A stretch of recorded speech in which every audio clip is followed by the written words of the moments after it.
तो निहारी आज आप इतने शौक से खाते हैं, उसकी शुरुआत कहाँ से? मैं एक मुगल बावर्ची हूँ और आज मैं आपको निहारी की असली कहानी बताता हूँ। 18वीं की बात है, मैं बादशाही रसोई में काम करता था। हर सुबह सिपाहियों और मजदूरों को ऐसा खाना चाहिए था जो उन्हें ताकत दे और पेट देर तक भरा रखे। एक रात मेरे दिमाग में ख्याल आया, क्यों ना मटन और नल्ली को धीमी आंच पर पूरी रात पकाया जाए। मैंने एक बड़े देग में मटन, नल्ली, प्याज, अदरक, लहसुन और गरम मसाले डाले, फिर उसे पूरी रात धीमी आंच पर पकने दिया। सुबह जब देग खोला तो मांस इतना नरम था कि मुंह में जाते ही घुल जाए, और उसकी खुशबू। सुबह जब सिपाहियों ने इसे रोटी के साथ खाया, सब हैरान रह गए, क्योंकि ये डिश सुबह खाई जाती थी। इसलिए लोग इसे कहने लगे निहारी। अरबी शब्द नहार मतलब सुबह, और यूं बन गई मुगलई दुनिया की एक मशहूर रॉयल डिश निहारी। कमेंट में बताओ आपको निहारी खमीर। अरे जोसेफ इधर आ, अरे जरा आकर देख, यहाँ पर पुलिस वाला आया है। आजा आजा जल्दी आजा, बड़ा साहब आया है, बंदूक मांग रहा है। ये अंसारी कौन है? अगर आपको लगता है कि अंसारी सिर्फ इंडिया और पाकिस्तान की एक आम सी कास्ट या बिरादरी है तो आप गलतफहमी में हैं, क्योंकि अंसारी कोई जात नहीं बल्कि इस्लामिक हिस्ट्री का सबसे वीआईपी खिताब है। आज से 1400 साल पहले जब मुसलमान मक्का से हिजरत करके मदीना पहुंचे थे तो मदीना के जिन खुशनसीब लोगों ने अपनी आधी दौलत, अपनी जमीन और घर उनके नाम कर दिए, उन्हें खुद अल्लाह ने कुरान में अंसार कहा। अंसार यानी बिना किसी लालच के मदद। ये अंसारी कौन है? अगर आपको लगता है मेरे भाइयों, इसी मस्जिद का मैं इमाम हूँ, 30 साल से इमामत करता हूँ। तहज्जुद के बाद आजान देता हूँ, मस्जिद की सफाई करता हूँ। मौजन की नज़र से देखेंगे मैं मौजन नजर आऊंगा, इमाम की नज़र से देखेंगे तो मैं इमाम नजर आऊंगा, खतीब की नज़र से आप देखेंगे तो मैं खतीब नजर आऊंगा, आमिल की नज़र से देखेंगे तो बेशक मैं आमिल हूँ और कामिल भी हूँ। उस्ताद की नज़र से देखेंगे तो कई सालों तक जो है मदरसे में मैं जो है ना दर्स दिया। एक आईएएस ऑफिसर अपनी सहेली की शादी में जा रही थी। उसने आम लड़की की तरह कपड़े पहने हुए थे, ना सरकारी गाड़ी थी उसके पास, ना कोई सुरक्षा, बस एक आम लड़की की तरह मोटरसाइकिल चला रही थी। जब वो रंगनगर शहर के पास पहुंची तो आगे एक पुलिस चेक पोस्ट दिखाई दिया। 3-4 पुलिसकर्मी चेक पोस्ट के बाहर खड़े थे। उनके बीच में इंस्पेक्टर रुद्रभान सिंह अपनी वर्दी में खड़ा था। उसने हाथ में लाठी उठाकर सख्त आवाज में पूछा, कहाँ जा रही हो? लड़की ने बहुत ही शांत स्वर में जवाब दिया कि एक सहेली की शादी में जा रही हूँ। इंस्पेक्टर रुद्रभान सिंह ने उन्हें सर से पांव तक देखा। 28 साल की एक खूबसूरत महिला थी, उसका नाम था प्रिया शर्मा। फिर वो हंसते हुए बोला कि अच्छा, सहेली की शादी में खाना खाने जा रही हो, पर हेलमेट क्यों नहीं पहना? लेकिन हेलमेट क्या तुम्हारे बाप ने पहनना है? क्यों नहीं पहना? और ये बाइक भी बहुत ज्यादा तेज चला रही हो, चलो अब चालान कटेगा। ऐसा कहते हुए उसने चालान की पर्ची निकालना शुरू कर दिया। प्रिया समझ चुकी थी कि उसकी नीयत ठीक नहीं है और ये सब एक बहाना है। उसने कहा कि सर, मैंने कोई कानून नहीं तोड़ा है, हमें कानून मत सिखाओ। रुद्रभान सिंह जल्लाकर बोला। उसने पास खड़े हुए एक कांस्टेबल की तरफ देखा और फिर प्रिया की ओर मुड़कर कहा कि इसे सबक सिखाना होगा। अचानक इंस्पेक्टर ने जोर से थप्पड़ मारा प्रिया के गाल पर। बहुत सवाल कर रही है, जब पुलिस कुछ कहे तो चुपचाप मान लेना चाहिए। प्रिया का सर एक पल के लिए घूम गया, लेकिन उसने खुद को संभाल लिया और उसकी आंखों में गुस्सा साफ झलक रहा था। इंस्पेक्टर हंसते हुए बोला, अब इसकी आंखों में घमंड है, ऐसे कितने को ठीक कर चुका हूँ, इससे अच्छी तरह से सबक सिखाना होगा।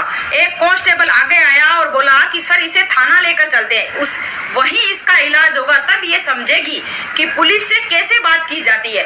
फिर एक और कांस्टेबल ने प्रिया का हाथ पकड़कर खींचते हुए कहा, चलो गाड़ी में बैठो। प्रिया ने झटके से अपना हाथ छुड़ाया और गुस्से से बोली, हाथ लगाने की कोशिश मत करना वरना अंजाम अच्छा नहीं होगा। इंस्पेक्टर और भड़क गया और उसने कांस्टेबल को कहा कि देखो इसका घमंड। कांस्टेबल आगे बढ़ा और प्रिया का बाल पकड़कर उसको खींचने लगा।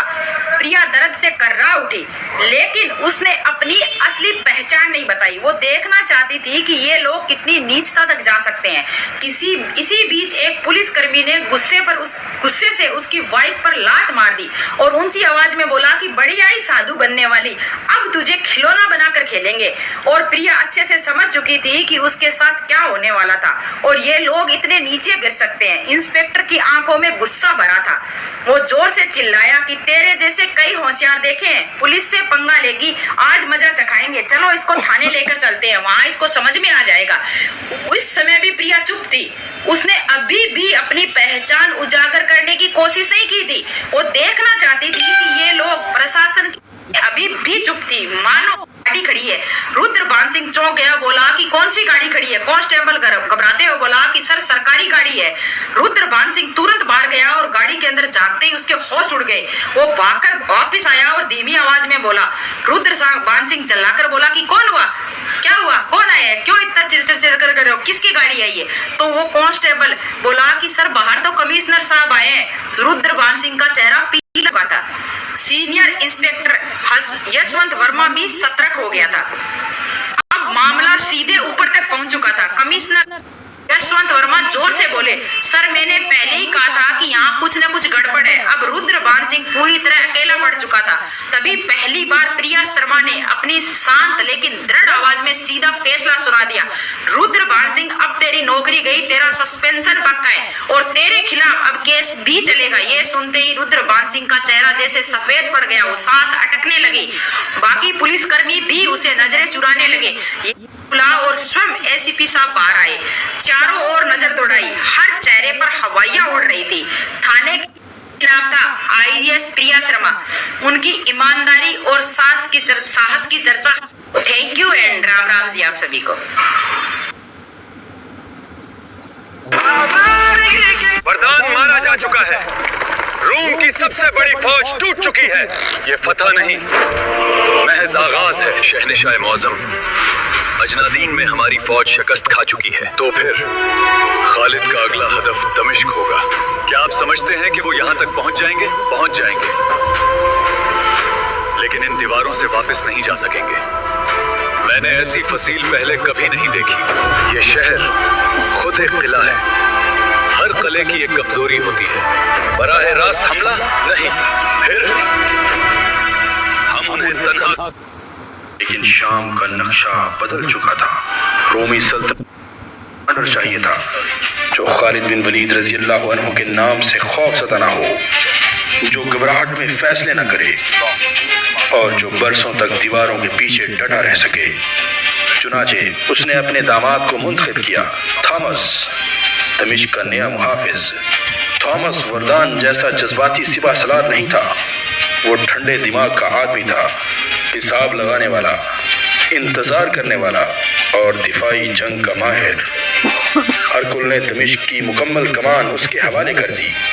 हजारों शाही सिपाही, माहिर तीरंदाज और यूनानी इंजीनियर शहर में भेज दिए गए और फिर थॉमस ने दमिश्क को जंग के लिए तैयार करना शुरू कर दिया। खोता के बागात से अनाज, मवेशी और हर किस्म की रसद जमा करके फौलादी दरवाज़ों के पीछे मुंतकिल कर दी गई। खंदक मजीद गहरी की गई और फसीलों पर भारी जंगी मशीनें नस्ब कर दी गईं।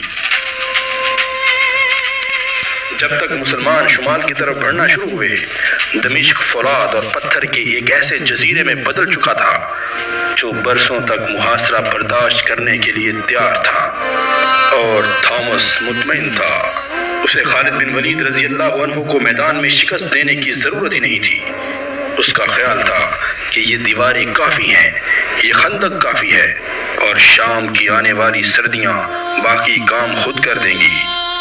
वो समझता था कि वक्त उसका सबसे बड़ा इत्तेहादी है, मगर दूसरी तरफ खालिद बिन वलीद रजी अल्लाह अन्हु भी वक्त की ताकत को बखूबी जानते थे। 634 ईस्वी के मौसम गर्मा में मुसलमान लश्कर ने शुमाल की तरफ पेशकदमी शुरू कर दी। मार्च तेज था और आराम न होने के बराबर, क्योंकि सैफुल्लाह जानते थे कि मुहासरों में सबसे खतरनाक दुश्मन तलवार नहीं, वक्त होता है। अगर दमिश्क ताकत से नहीं झुक सकता तो उसे तन्हा कर दिया जाएगा। शहर के हर रास्ते पर पहरा होगा, हर शाहराह बंद होगी, हर रसद रोकी जाएगी और दमिश्क आहिस्ता आहिस्ता दुनिया से कट जाएगा। मशरिक का मोती अब एक खामोश मगर मुगलक शिकंजे में जकड़ा जाने वाला था। मगर ये मंसूबा जितना शानदार था उतना ही खतरनाक।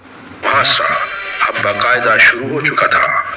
दमिश्क दुनिया से कट चुका था, रास्ते बंद थे, रसद बंद थी और शहर एक आहनी शिकंजे में झगड़ा जा चुका था। लेकिन थॉमस उन लोगों में से नहीं था जो दीवारों के पीछे बैठकर किस्मत के फैसले का इंतजार करते हैं। وہ فصیل پر چہل قدمی کرتے ہوئے نیچے پھیلے ہوئے مسلمانوں کے کیمپوں کا جائزہ لے رہا تھا، اور اسی لمحے اپنی پہلی جوابی چال بھی ترتیب دے رہا تھا۔ دمشق کا محاصرہ کسی عظیم جلغار سے شروع نہیں ہوا، نہ دروازے توڑے گئے، نہ دیواروں پر سیڑھیاں لگیں، بلکہ ایک خاموش، طویل اور اعصاب کو چیر دینے والی جنگ شروع ہوئی۔ ہفتے گزرتے گئے مگر دمشق کے دروازے بند رہے، وہی فولادی دروازے جو دن رات مکفل کھڑے تھے، وہی گہری خندق جو حملہ آور اور فصیل کے درمیان ایک ناقابل عبور دیوار بنی ہوئی تھی، اور ان بلند دیواروں کے اوپر رومی سپاہی خاموشی سے نیچے دیکھتے رہتے، جبکہ تلواریں خاموش ہو جائیں تو جنگ ختم نہیں ہوتی، وہ صرف اپنا روح ہی ہے۔ چنانچہ دمشق کے باہر ایک اور مارکا شروع ہو گیا، حوصلوں کا مارکا، اعصاب کا مارکا اور انتصار کا مارکا۔ خالد بن ولید رضی اللہ عنہ نے اپنے مشہور مبارزین کو آگے بھیجا، وہ جانباز جن کا نام ہی دشمن کے دل میں لرزہ پیدا کر دیتا تھا، اور ان سب میں ایک نام سب سے نمایاں تھا، زرار بن ازور رضی اللہ عنہ۔ روزانہ وہ اپنے ساتھیوں کے ساتھ خندق کے کنارے تک آتے اور پھر دمشق کی بلند فصیلوں کی طرف للکار بلند کرتے۔ اے رومیو، اگر تم میں ہمت ہے تو نیچے آؤ، دیواروں کے پیچھے نہیں، مردوں کی طرح میدان میں مقابلہ کرو۔ یہی حکمت عملی کھلے میدانوں میں رومی صفیں توڑ چکی تھی، لیکن تھامس وردان نہیں تھا، وہ غصے میں فیصلے نہیں کرتا تھا۔ اس نے اپنے افسروں کو سخت حکم دیا، کوئی شخص فصیلوں سے باہر نہیں نکلے گا، کوئی مبارزہ قبول نہیں کرے گا، بس دیواروں کے پیچھے رہو اور انتظار کرو۔ تھامس کو یقین تھا کہ یہ ناقابل تسخیر دیواریں آخر کار مسلمانوں کے حوصلے توڑ دیں گی اور وقت روم کے حق میں فیصلہ دے گا۔ لیکن جیسے جیسے ہفتے گزرتے گئے، محاصرے کی فضا میں ایک نیا طوفان جنم لینے لگا۔ اچانک شکاری خود شکار بن گیا۔ خالد بن ولید رضی اللہ عنہ کے سامنے دمشق کی ناقابل تسخیر دیواریں کھڑی تھیں، اور ان دیواروں کے پیچھے تھامس جیسے صبر والے کمانڈر کی فوج موجود تھی۔ لیکن اب خطرہ صرف سامنے نہیں تھا، شمال سے ایک نیا طوفان بھی ان کی طرف بڑھ رہا تھا۔ اگر خالد رضی اللہ عنہ محاصرہ جاری رکھتے تو نئی رومی فوج ان کے عقب پر آ گرتی، اور اگر محاصرہ چھوڑ کر اس فوج کا مقابلہ کرنے جاتے تو دمشق کے دروازے کھل جاتے اور تھامس اپنی پوری فوج کے ساتھ پیچھے سے حملہ کر دیتا۔ یہ جنگی تاریخ کا بدترین خواب تھا، ایک طرف دیوار، دوسری طرف ہتھوڑا، اور درمیان میں سیف اللہ کا لشکر۔ اب سیف اللہ ایک ایسے جال میں پھنس چکے تھے جہاں ہر راستہ موت کی طرف جاتا تھا۔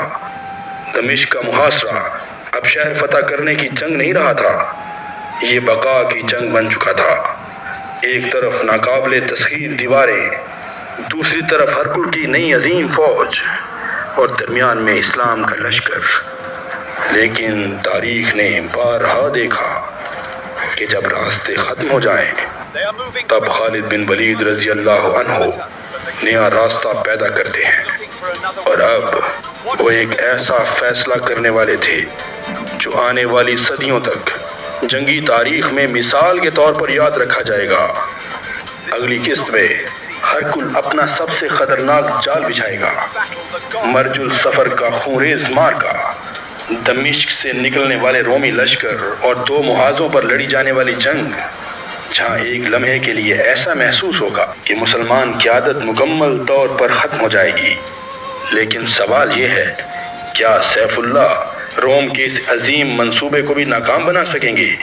اور کیا دمشق آخر کار مسلمانوں کے سامنے جھک جائے گا؟ اپنی رائے کمنٹ میں ضرور دیجیے گا۔ मंदिर में चलती है चोरी और मस्जिद पर बुलडोजर। अंधभक्तों का क्या है वो तो खा के बैठे हैं गोबर। अंधभक्तों का क्या है वो तो खा के बैठे हैं गोबर। अंधभक्तों के पापा उनको ये कह के बहकाते हैं, जोर से बोलो जय श्री राम भाई अच्छे दिन आ जाते हैं। अनभक्त बेशरम, उनके पापा बेशरम।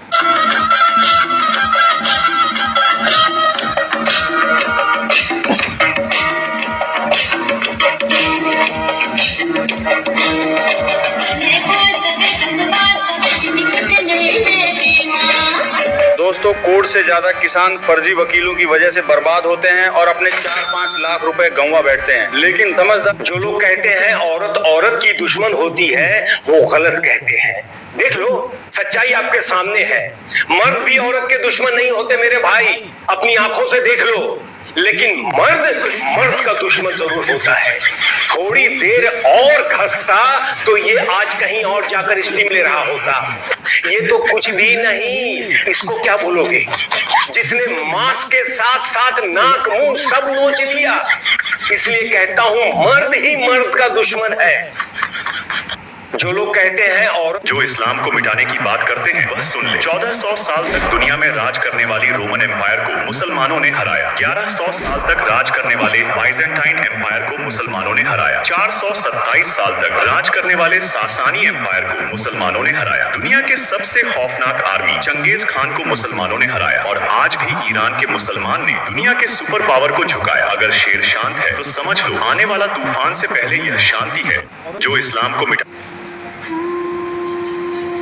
बचपन में मेरी बहन और मैं एक और ये बात आपको बचकानी लग सकती है, लेकिन ये सच है। इजराइल के सैनिक रिटायर होते ही आराम करने भारत आ जाते हैं। इजराइल में एक यंगस्टर को आर्मी के अंदर अपनी सर्विस देनी ही पड़ती है और वहाँ पर ये कंपलसरी है। और फिर जब इस कम उम्र में हार्ड ट्रेनिंग, हथियार, बॉर्डर और युद्ध के बीच में उनके दिन बीतते हैं तो कुछ साल बाद वो रिटायर होने पर रिलैक्स होने के लिए इंडिया आ जाते हैं। अब वो भारत ही इसलिए आते हैं क्योंकि हमारा देश घूमने फिरने, यहाँ रहने जैसी चीजों के लिए काफी सस्ता है। आपको या फिर किसी को भी यहाँ पर रहने खाने के लिए एज ए ट्रैवलर कोई स्ट्रगल नहीं करना पड़ता। और इजरायली लोग इसी का फायदा उठाते हैं और अपनी आर्मी सर्विस के बाद में यहाँ पर रहने और घूमने के लिए आ जाते हैं। और यही वजह है कि राजस्थान का पुष्कर, हिमाचल का कसोल, गोवा, ऋषिकेश इनके घर के जैसा है, जहाँ इजरायली किसी आम आदमी की तरह ही घूमते फिरते नजर आते हैं। राजस्थान के पुष्कर को इजरायलियों का आध्यात्मिक शहर कहते हैं तो कसोल को लोग मिनी इजराइल कहते हैं। युद्ध ये जो स्क्रीन पर आप फोटो देख रहे हैं, इसका नाम है अनूप चौहान। इसको अपनी वर्दी का बहुत ज्यादा घमंड हो गया है। महिलाओं की इज्जत नहीं करने आ रही इसको। हम इसको इज्जत सिखाएंगे। जितना हो सके इस वीडियो को दबा के शेयर करो। और 24 घंटे का हम सर जी को टाइम दे रहे हैं। अगर आपने माफी नहीं मांगी फिर हम तुम्हारा वीडियो वायरल। भाई जी भाई 50 का चिकन लगा दो। भाई क्यों मजाक कर रहे हो यार, 50 का चिकन थोड़ी आता भाई हमारे पास। हम जो चीज खिलाने वाला है ना वो 50 के आने वाला नहीं है, 250 रुपए के आने वाला है। 250 का? हाँ जी भाई साहब। इतना महंगा? भाई